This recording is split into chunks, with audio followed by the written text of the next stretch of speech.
for me, the keys to the game 3 is the Nuggets, they can't get pushed off their spot anymore. You can't allow the Timberwolves to force you to catch the ball far from the basket. And like we said before, what that does is it forces you to play late into the shot clock. You're not getting into your actions early enough in the shot clock, and it just crumbles from there if you just continuously have to catch the ball off of your spot far away from the basket. So they have to do a better job of that. They have to do a better job in the face of adversity, because going back to Minnesota, there will be times when that crowd is rocking and the Minnesota Timberwolves are hitting on all cylinders, and they are going to have to be able to withstand those runs. So they have to be better in the face of adversity. They have to play better defense, especially Jokic. I know that we talked about his defense last season and how it was really good throughout their playoff run, but this season, especially in the playoffs, it just hasn't been there. He's been a weak link on the defensive end, and the Minnesota Timberwolves have just been taking advantage of it. Also, defensively, the Denver Nuggets, they're just going to have to learn how to play with the disadvantage, because the Minnesota Timberwolves have a lot of mismatches on the court at any given moment, because they have the athleticism advantage, the height advantage, and all of that stuff. So they're going to have to figure out how they're going to match up and how they're going to play in order to play better on the defensive end, because they've been using Gordon on Anthony Edwards. And when you do that, it You open something else mismatches. up.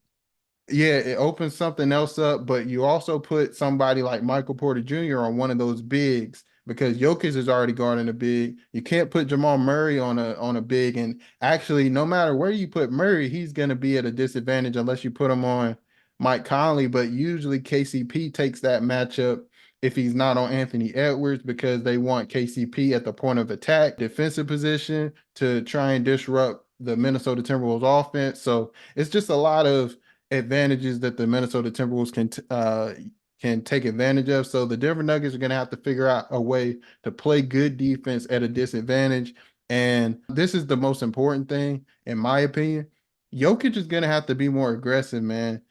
There were a lot of moments in game 2 and game 1 where I don't think he was aggressive enough. I don't think he took advantage of his matchup enough, because he was looking to pass the ball or try and get in that two-man game with Jamal Murray or look for cuts or something like that. And, we've called him the best player in the world. At some point, if you have that title and you see that your team is struggling with the actions they're trying to get to, you have to take over. You have to be aggressive, and you have to take your team to the promised land in some sort of way. So, we have called Nikola Jokic the best player in the world. At this point, he does still have that title. All the best players in the world have had points where they have had rough spots. LeBron against the Mavs in the finals. Kobe, he missed the playoffs a few years. He also had a year where he just didn't shoot. I think it was against the Suns one year, and they got bounced out in the first round. There are times where the superstar players have moments like that, but if Jokic wants to continue to have that title, he has to rise to this occasion. Yeah, I think it's just mainly I agree with all those points you gave, by the way. But just mainly not letting the Timberwolves dictate the game. The Nuggets are going to have to find a way to still get to what they like to get to, because that's the only way they're really going to be truly successful.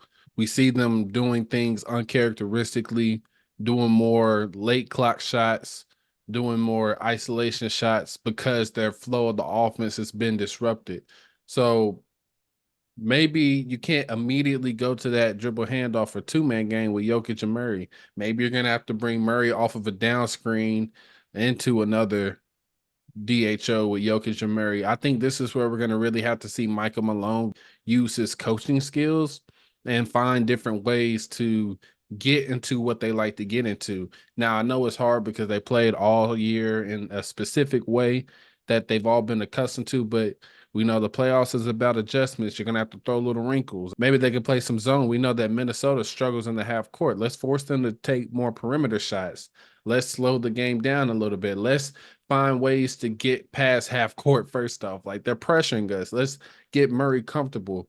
So I think this is really going to shine a light on Michael Malone too, and how he's able to adjust to being the one where the other team throws the first punch, because it's clear they're not comfortable. It's clear that they're rattled. It's clear that they're not getting to their normal looks.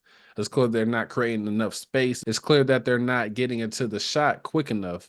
So I think we're just going to have to see them really adjust and find ways to still get to what they want to get to, regardless of this amazing defensive clinic that Minnesota's putting on right now.